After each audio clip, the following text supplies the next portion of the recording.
happen no matter what. That is a given. We had a revolution in the physical delivery of goods with the shipping container, which changed globalization, started globalization.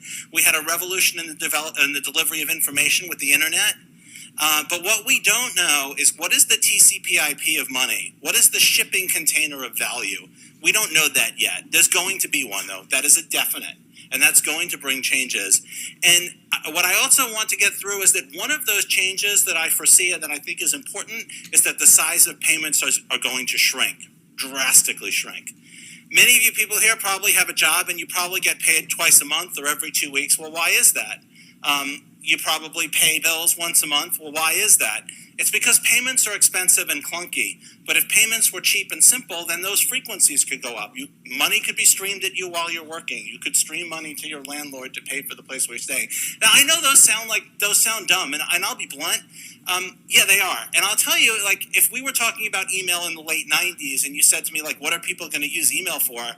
I probably could not have given you the examples that is on everyone probably here, probably has a cell phone, probably has email on it, and probably has hundreds of messages that look nothing like postal mail or the messaging that existed in the late 90s. None of that could I have predicted. If you'd asked me if the internet had enough bandwidth in the year 2000, I would have said, yeah, it has plenty of bandwidth. Well, could I have imagined Netflix and on-demand video? That's ridiculous, right? The cost of bandwidth is too high for that. But the internet drove the cost of bandwidth down to zero. And if the cost of payments go down to zero, the world is going to change. And I'm going to explain some of the ways that I think that's going to change and what that means.